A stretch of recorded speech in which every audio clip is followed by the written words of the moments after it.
नई चीज? तैयार है आप सभी लोग? अपने हथियार लेके आए आप लोग? हथियार मतलब पेन और कॉपी बोला यार, मार्कर बुलाए हम भाई। ओ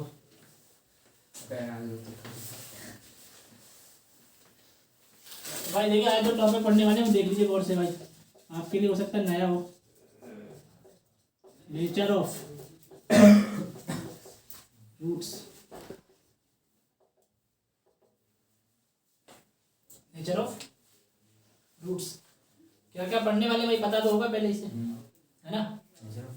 नेचर ऑफ रूट्स मतलब हम लोग उसमें पढ़ने वाले हैं कि रूट का स्वभाव क्या क्या होता है। नंबर लाइन पर जो क्वाड्रेटिक रूट आते हैं तो किस प्रकार का डांस करते रहते हैं नंबर लाइन पे, ये हम देखेंगे आज। सही है ना? तो रूट्स आपने अभी तक देखे होंगे भाई। अभी एक अपन इक्वेशन कर रहे थे जो कंप्लीटिंग स्क्वायर के लिए थी ना, तो उसमें कंप्लीटिंग स्क्वायर में एक रूट इमेजिनरी आ रहे थे दोनों, मतलब वो रियल लाइन पर क्या नहीं हो सकते, प्रदर्शित नहीं किए जा सकते। सही बात है भैया। नजरें स्क्रीन पर आपस में खींच देते हो क्या?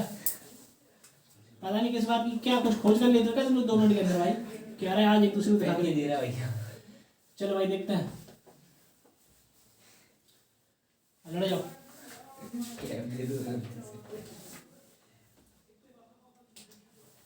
कभी पढ़ा है पहले कि नहीं पढ़ा? बिल्कुल नहीं पढ़ा है, पहली बार। तो भाई स्क्रीन पे ध्यान दीजिए आप। पहली बार भी लगाए थे क्वेश्चन। सुबह ओडी लगाई थी, क्या लगाई थी? अरे क्वेश्चन लगाए थे डीबीपी भैया। किसी क्वेश्चन लगाए थे? डीबीपी पढ़ी थी एक पुरानी। अच्छा मेरी तो 10th पहली बार इन दोनों का कॉन्सेप्ट बिल्डिंग आप देख लीजिए कैसे होती है। तो नेचर ऑफ रूट्स पे आ जाए भाई, ठीक है ना? तो हम लोग सबसे बेसिक वाली चीज पे चलते हैं। कैसे? जो रूट्स आते हैं सबसे पहले, जो हमने रूट्स निकाले थे भाई, आप ध्यान दे दो यार, बंद कर दें हम। अच्छे लगते हैं वैसे बोलते हुए, तुम लोग आपस में लगे हो भाई। ax² bx + c = 0। देखिए सबसे बिल्कुल बेसिक से स्टार्ट कर देंगे आपके लिए कि नेचर ऑफ रूट्स बात चर्चा चली क्यों और क्यों जरूरी है, ठीक है ना? मान लीजिए आपने इसके जो रूट निकाले थे वो सत्य बात है, आपने यही तो रूट निकाले थे कि -b ± √b² - 4ac/2a। सही बात। चलिए छोटा सा राज और खोल देना आपके सामने। ये b² - 4ac जो है इसको मैं थोड़ी देर के लिए एक नाम दे दे रहा हूँ d। मान लीजिए थोड़ी देर के लिए मान लीजिए, उसको बताएंगे d का मतलब क्या है। मान लीजिए वो d है, तो मैंने लिखा -b ± √d/2a। दिख रहा है? तो मतलब b² - 4ac कोई वैल्यू आएगी, उसको मैंने d मान लिया, ठीक है ना? और वो रूट के अंदर क्या है, d है आपके पास। और जब वो d आपका 3 बार बटेगा, मैं जैसे देख ले रहा हूँ कि अगर रूट के अंदर संख्या है तो वो आपको 2 प्रकार से इंडिकेशन देती है, या तो वो पॉजिटिव होगी भैया, और एक और तरीके से देती होगी भाई, या तो वो 0 हो जाए, या फिर वो तीसरी चीज क्या हो जाए, <0 हो जाए। सही है ना बात? और 3 तरीकों से अगर बढ़ गई है तो फिर x का भैया नेचर भी चेंज हो जाएगा, यानी x जो वैल्यू आपकी कंटेन करता होगा नंबर लाइन पर, उसका स्वभाव ही बदल जाएगा। अगर वो <0 हुई तो रूट के अंदर तो भैया वो क्या हो सकती है, बर्दाश्त हो सकती है, कोई समस्या नहीं उसकी। 0 हो जाएगी तो भी कोई समस्या ही नहीं। अगर d 0 भी हो जाएगा तो रूट के अंदर कोई समस्या है क्या? कोई समस्या नहीं। ये समस्या जब पैदा होगी जब आप d < 0 रखवा देंगे। क्यों? क्योंकि रूट के अंदर की संख्या हम कभी नेगेटिव एक्सेप्ट नहीं कर सकते भाई, खिलाफ है ये हमारे, ठीक है ना? वैसे खिलाफ तो कह सकते हैं क्योंकि रियल लाइंस पे हम सारी चीजें पढ़ रहे थे, इसलिए हमारे वो खिलाफ है। रियल नंबर जानते हो क्या होता है? बता दो भैया बेसिक डेफिनेशन। नंबर लाइन पे रिप्रेजेंट होने वाले नंबर, नंबर लाइन पे रिप्रेजेंट होने वाली सारे नंबर 1 2 3 4 तो ठीक है। अच्छा तो मतलब इमेजिनरी संख्या कौन सी होगी जो रियल नंबर पर शो नहीं की जा सकती होगी, है ना, नंबर लाइन पर। ठीक है, तो मतलब ये कुछ ऐसे ही केस आ रहा होगा d < 0 का, जहां पर भैया ये वाला जो रूट होगा यानी x की जो वैल्यू होगी वो नंबर लाइन पर रिप्रेजेंट नहीं हो पा रही होगी, इसलिए तो इसको पढ़ना पड़ रहा है। सही है ना? अच्छा तो अगर मैं इसकी रूट लिखने जाऊंगा तो भैया 3 सिनेरियो बनते हैं आपके सामने, वो देख लीजिए क्या क्या है। तो वो सिनेरियो इन्हीं पर बेसिस है। तो पहला केस है आपका जब d आपका क्या हो जाए <0 हो जाए, ठीक है ना? तो पहले वाले केस के लिए आप देख लीजिए भाई क्या चलता रहता है। d अगर <0 था तो कोई समस्या नहीं है ना, कोई समस्या है क्या? तो आप कहेंगे अगर d <0 है तो x के बड़े आराम से और सुंदर से रूट आपको दिख रहे होंगे, दैट इज √d/2a। सही है? तो इसके दो वैल्यूज आ रहे हैं, कौन कौन से भैया? एक आ रहा होगा आपके पास कौन सा, that is -b plus root D by A 2a, sorry, और क्या आ रहा होगा? एक आ रहा होगा -b minus root D by 2a। ये दो रूट आ रहे होंगे, आ रहे हैं, और ये एक्सेप्टेबल वैल्यूज है भाई, इनमें कोई समस्या तो है नहीं। तो आराम से हम ये कह सकते हैं कि अगर भैया, बिल्कुल ध्यान सुनना भाई, ये आपके लिए काम की चीज हो सकती है। और भी मतलब ये ग्राफिकल रिप्रेजेंटेशन के ऊपर बता रहे हैं चर्चा। मतलब ये जो भी आप पढ़ते रहते हो भैया, इसका जो ग्राफिकल आपका रिप्रेजेंटेशन होता है वो क्या होता है, ये पता है ना? That is parabola in shape. किसमें होता है? पैराबोला इन शेप, सही है। पैराबोला मतलब यू टाइप के फिगर होते हैं, जो कैसे होते हैं? यू टाइप के जो फिगर होते हैं उन्हें बोला जाता है पैराबोलिक फिगर, सही है। पैराबोलिक कर्व बोले जाते हैं, कर्व। तो आपने देखा भैया, जब दो डिस्टिंक्ट वैल्यू आ रही हैं तो एक्स की लाइन पर मैंने मान लिए एक वैल्यू ये होगी, दूसरी वैल्यू ये होगी, सुनते हैं ना?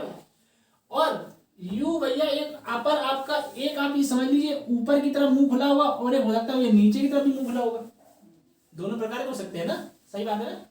तो इसकी इंडिकेशन के लिए हम मान लेंगे भैया कि पहला मेरे पास जो क्वाड्रेटिक इक्वेशन थी, इसमें मैं एक और छोटी सी कंडीशन ऐड करवा दे रहा हूँ कि ये जो है मेरे पास वो पॉजिटिव है। कैसा है? यानी क्या? एक्स स्क्वायर का कोफिशिएंट कैसा है? पॉजिटिव है। भाई बता देना, हम दोबारा रिपीट कर देंगे, इसलिए हम बहुत आराम आराम से बोल रहे हैं आपके सामने। चीजें आपको अभी याद हो जाए तो बहुत बेहतर होगा। आपका डी ग्रेटर देन 0 है और ए आपका ग्रेटर देन 0 है। मतलब मैंने आपको ये चीज रटवाने का प्रयास नहीं किया, आपको मैंने बताया कि अगर डी ग्रेटर देन 0 होगा तो वो एक्सेप्टेबल वैल्यू रखेगा। और एक्सेप्टेबल वैल्यू मतलब यहाँ पर कहने का मेरा सारांश ये है कि हम चाहते हैं कि वो नंबर लाइन पर रिप्रेजेंट हो सकेगी। ये मतलब है ना डी ग्रेटर देन 0 का। अच्छा, तो अगर वो नंबर लाइन पर रिप्रेजेंट हो सकती होगी तो मैंने मान लिया भैया ये एक रूट होगा आपके पास अल्फा होगा, ये दूसरा रूट होगा वो क्या होगा? बीटा होगा। तो मैंने मान लिया भैया अल्फा ये रहा, बीटा ये रहा, और मैंने सबसे पहले एक और चीज मान ली हुई है कि ए ग्रेटर देन 0 है। अगर ऐसा हो रहा है तो हम बड़े आराम से कह सकते हैं भैया ये जो कर्व आएगा पैराबोला का भैया वो 2 पॉइंट से होकर निकलेगा। सत्य वचन। मतलब आप एक और गौर से चीज देखेंगे बड़े प्यार से, तो आप देखेंगे भैया कि अल्फा और बीटा वही वैल्यूज तो है जो इस वाले क्वाड्रेटिक को 0 के बराबर बना रही हैं। रूट का मतलब क्या होता है, सबसे शुरुआत में बताया था कि ऐसी वो वैल्यूज क्वाड्रेटिक या किसी पॉलिनोमियल की जो उसको 0 के बराबर करवा दें वो उसकी रूट्स कहलाते हैं, यानी जीरोस कहलाते हैं। तो हमने x की वही वैल्यूज हैं, देखो x की एक अल्फा और एक x की बीटा। जहां पर आप देखो जरा ये कर्व जो है जब x एक्सिस पे मीट हो जाता है, x एक्सिस पर क्या हो जाता है? इंटरसेक्ट हो जाता है, तो उस जगह पर उस क्वाड्रेटिक की वैल्यू 0 हो जाती है। इतनी बात समझ में आती है ना? अच्छा, ग्राफ आपको थोड़े बहुत रीड करने आते कि नहीं आते?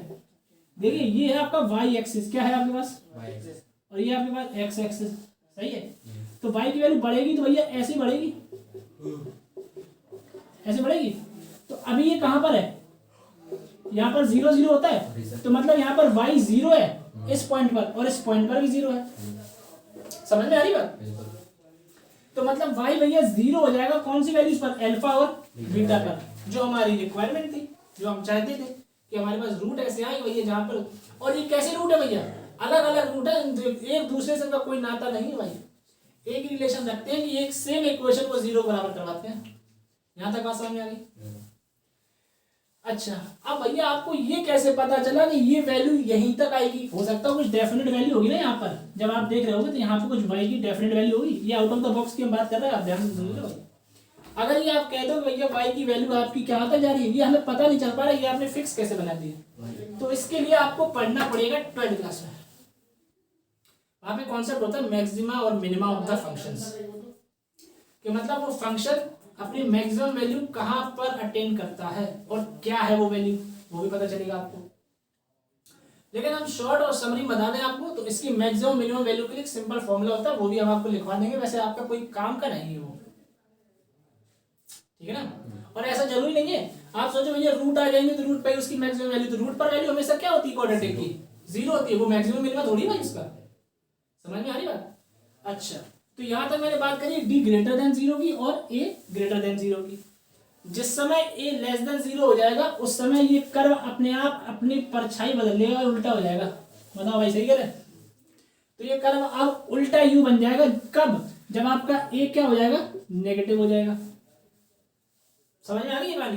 बस ये छोटी चीज आपको याद रखनी थी।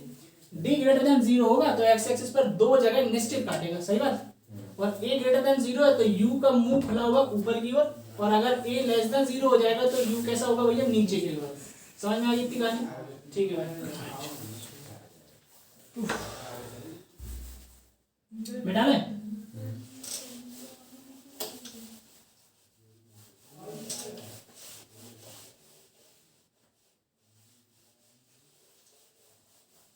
भाई इस चीज को अगर आप समझ गए ना, क्या कह रहा है, अगर इस चीज को आपने समझ लिया, पूरा कोर और पूरा कॉन्सेप्ट अगर कोऑर्डिनेटर में कुछ है तो वो है नेचर ऑफ रूट्स।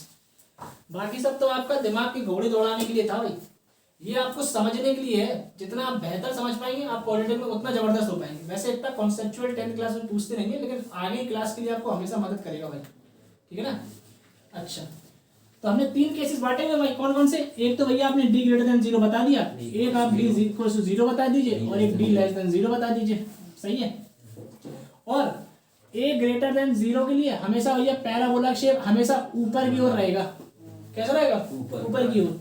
यानी कि मैं सिंपल अगर मैं फिगर बना दूं तो ऐसा फिगर रहेगा पैराबोला का। अगर जिस समय a लेस देन 0 होगा उस समय क्या हो जाएगा, पैराबोला का शेप नीचे हो जाएगा।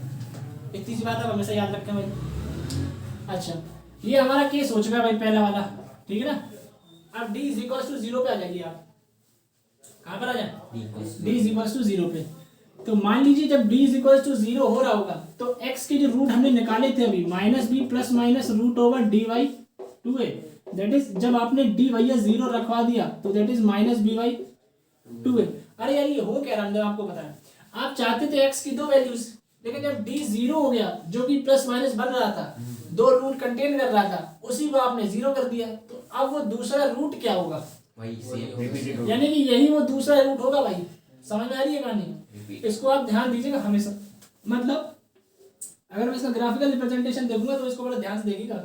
जब d आपका इज इक्वल्स टू 0 हो जाए तब कि उस केस में क्या होता है, पैराबोला का शेप कैसा बनता है, कहाँ इंटरसेक्ट करता है। तो इसके लिए मैं अगर छोटी सी लिख दूंगा तो लिख दूंगा भैया इंटरसेक्ट। जनरली बच्चों को भाई किताब में पढ़ के या टीचर समझा नहीं पाते ज्यादातर। मेरा प्रयास आपको ये रहेगा कि आप इनका कोड समझ जाइए बस, ठीक है ना। वैसे ज्यादा आपके एग्जाम में पूछने वाला नहीं है, लेकिन ये 3 कंडीशन पे मेनली आपसे पूछता है कि ये, अच्छा ये 3 कंडीशन ही आपको नेचर ऑफ रूट्स बताती है। तो ज्यादातर आपके क्वेश्चन भी इन्हीं 3 चीजों पर आ रहे हैं, इससे ज्यादा नहीं आ सकते भाई, ठीक। Intersect the x axis, intersect the x axis at 2 distinct points, सही बात। और इसकी दूसरी एक और कहानी लिख लीजिए, ये तो होगी ग्राफिकल रिप्रेजेंटेशन, सही है ना। ये आपके पास ग्राफिकल रिप्रेजेंटेशन। दूसरी आपके पास जो ऑब्जर्वेशन आई वो ये आई होगी कि भैया ये जो है जब d ग्रेटर देन 0 हो जाता है तो 2 डिस्टिंक्ट, कैसे, 2 डिस्टिंक्ट रियल रूट्स, कैसे, 2 डिस्टिंक्ट रियल रूट्स। डिस्टिंक्ट मतलब होता है अनइक्वल, मतलब बराबर नहीं होंगे आपस में, दूर दराज से, सही है ना, अलग अलग होंगे। -1 3 आ गया है ना, 14/3 आ गया, 19/7 आ गया, दो अलग अलग रूट आ रहे हैं ना, तो उन्हें बोलते हैं हम लोग डिस्टिंक्ट रियल रूट्स होंगे भाई, वो सही बात। अच्छा, अब x बराबर -b/2a आ गया, मतलब आप ये चाहते हो भैया कि ये इक्वेशन जब एक ही रूट ला रही होगी तो ये हमेशा दूसरा रूट क्या होगा वो हमें पता करना पड़ेगा भाई। तो हमेशा वो दूसरा रूट भैया -b/2a ही होगा और कुछ नहीं हो सकता। यहाँ तक बात समझ में आती है? अगर मैं इसका ग्राफिकल रिप्रेजेंटेशन दिखाऊं तो भैया x की कोई वैल्यू होगी, x बराबर पर, ये मतलब मैं इसको अगर अल्फा मान लूं कोई कांस्टेंट ही होगा ये। तो अगर मैं इसको x बराबर कोई अल्फा मान लूं, यानी ये इसका रूट है, तो भैया वो एक सिंगल x एक्सिस पर कट रहा होगा अल्फा पर। समझ में आ रही है बात? अगर भैया वो अल्फा पे कट करता है तो आप समझ लीजिए कि वो इक्वेशन का एक ही रूट है, लेकिन वो 2 बार रिपीट होगा। क्यों? क्योंकि क्वाड्रेटिक इक्वेशन की मांग क्या होती है, कि 2 रूट तो होने ही चाहिए भाई, चाहे सेम हो जाए कोई समस्या नहीं। समझ में आई बात? तो यहाँ पर क्या हो रहा है आपके पास, आपने ध्यान से देखा कि भैया रूट्स यहाँ पर रिपीटेड हो रहे होंगे, यानी अल्फा और अल्फा 2 रूट आ रहे होंगे। और दूसरा आपने ग्राफिकल रिप्रेजेंटेशन से ये भी सीखा कि भैया जो ग्राफ है वो एक्स एक्सिस को टच करते हुए चला जाएगा, सही बात। तो ये भी आप देख लीजिए भाई, intersect the touches, sorry touches आप लिख लीजिए तो ज्यादा बेहतर शब्द, सही बात।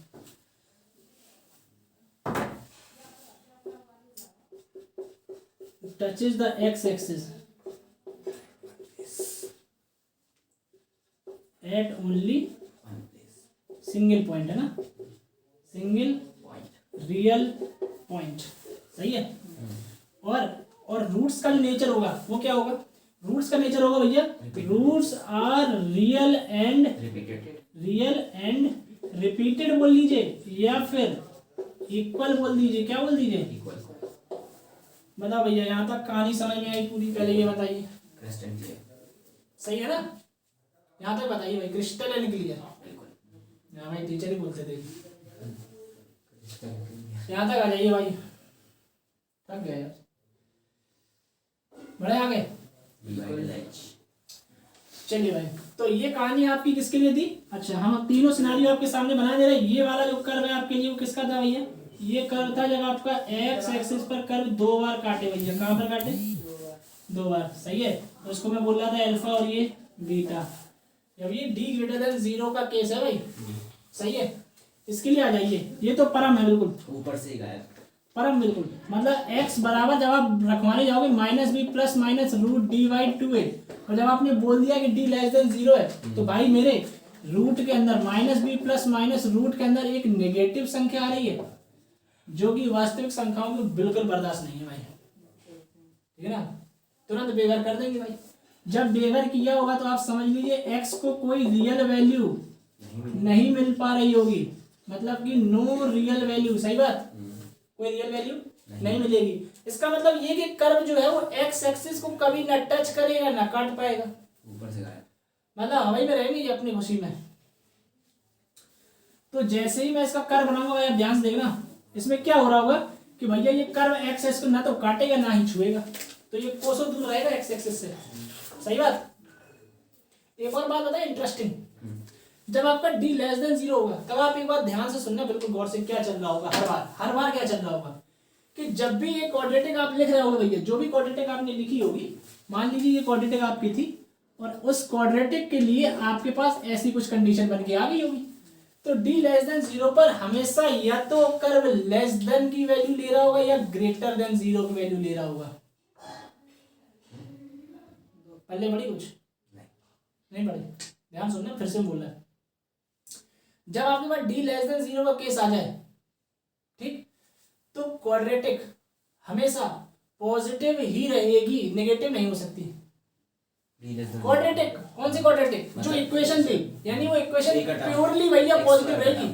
कौन सा टर्म का, एक्स स्क्वायर का टर्म, नहीं, फिर से सुनो भाई, हम क्या बोले, पूरी क्वाड्रेटिक ही पॉजिटिव रहेगी अपने यहाँ, पूरी क्वाड्रेटिक मतलब भाई ये पूरी क्वाड्रेटिक मतलब इसकी आप अगर कर्व की सबसे मिनिमम वैल्यू देखोगे तो ये दिख रही होगी, और इसकी वैल्यू को मैच करवाओ जरा y से, कौन सी, यही तो है ना, तो ये कैसी वैल्यू पॉजिटिव है, और इसके आगे जो भी वैल्यू मिल रही है भैया वो कैसी है, सारी पॉजिटिव। तो इसका मतलब ये क्वाड्रेटिक हमेशा पॉजिटिव रहेगी इस केस में, मतलब तीनों टर्म का मतलब नहीं समझ रहे, अरे भैया कोई quadratic ax square plus bx plus c हमेशा ग्रेटर देन 0 रहेगी, आप कुछ भी करवा लीजिए, कोई भी x की वैल्यू रखवा लीजिए, और कुछ ऐसा समझिए आप, इस टर्म में, इस एक्सप्रेशन में आप x की कोई भी वैल्यू रखवा दीजिएगा तो वो क्वाड्रेटिक हमेशा कैसी रहेगी, पॉजिटिव रहेगी। नेगेटिव हो सकती है भाई, चलिए सोचिए 2 मिनट, नेगेटिव हो सकती है क्या, पूरी क्वाड्रेटिक नेगेटिव नहीं हो सकती, हम बताएं कैसे होगी भाई। a स्क्वायर का टर्म अगर मतलब x स्क्वायर का टर्म नेगेटिव हो, x स्क्वायर का कोफिशिएंट अगर नेगेटिव हो गया ना जिस समय, तो ये पूरा कर्व उल्टा चलने लगेगा, बिल्कुल सत्य बात।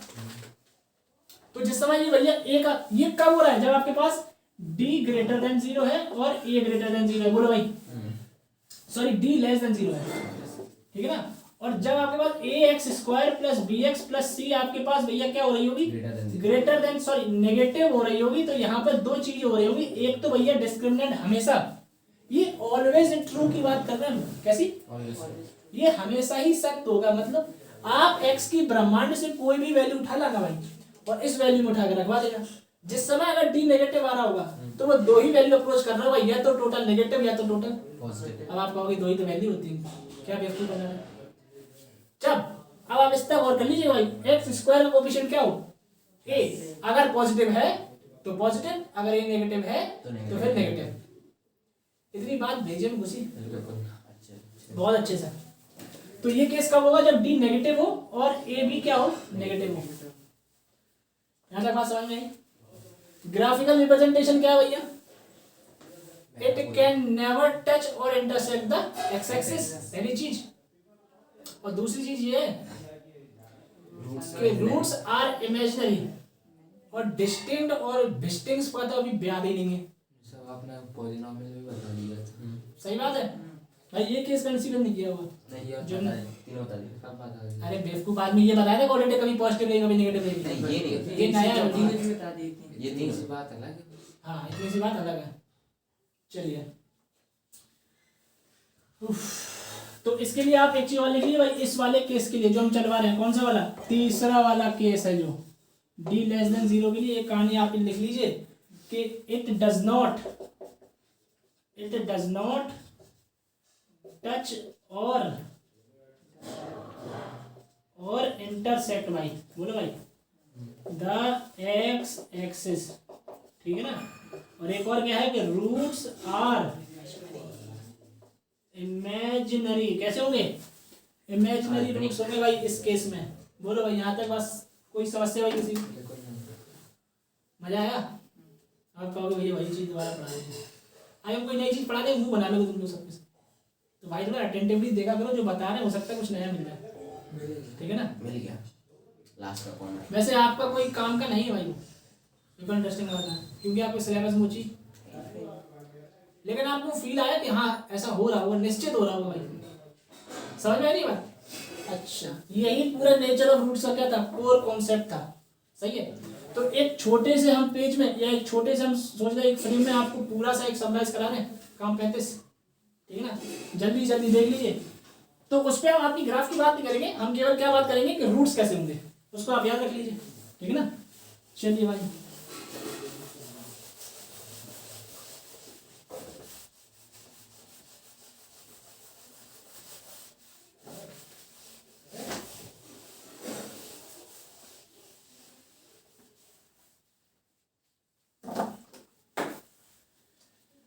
चलिए भाई, तो पहला केस देख लीजिए भाई, जब d आपका ग्रेटर देन 0 था, तो हम लोग रूट्स के लिए बात करेंगे सिर्फ। तो रूट्स कैसे होंगे भाई, roots are real and distinct, बताओ भाई, सही बात है। अच्छा, दूसरे पे आ जाइए भाई, जब d इज इक्वल्स टू 0 होगा तो कैसे होंगे भाई, roots are real and equal. तीसरा केस भाई, जब d लेस देन 0 होगा तो रूट्स आर इमेजिनरी, कैसे होंगे भाई, इमेजिनरी। बस वही समस्या समाप्त। अब एक और चीज आ जाती, पता क्या, ग्रेटर देन और इक्वल्स टू 0 हो जाए, एक साथ हो जाए, फिर क्या करोगे आप? अच्छा मतलब एक ग्रेटर देन और एक इक्वल टू 0 है। हाँ एक साथ हो जाए, डी ग्रेटर देन और इक्वल्स टू 0 हो जाए, तब वो कौन सा केस हो रहा होगा? ऐसे होगा, छोटे ऐसा होगा कैसे? ऐसा होगा कैसे? कैसे, ये बताएंगे अगले एपिसोड में, ठीक है भाई। तब तक के लिए धन्यवाद, जा सकते हैं आप।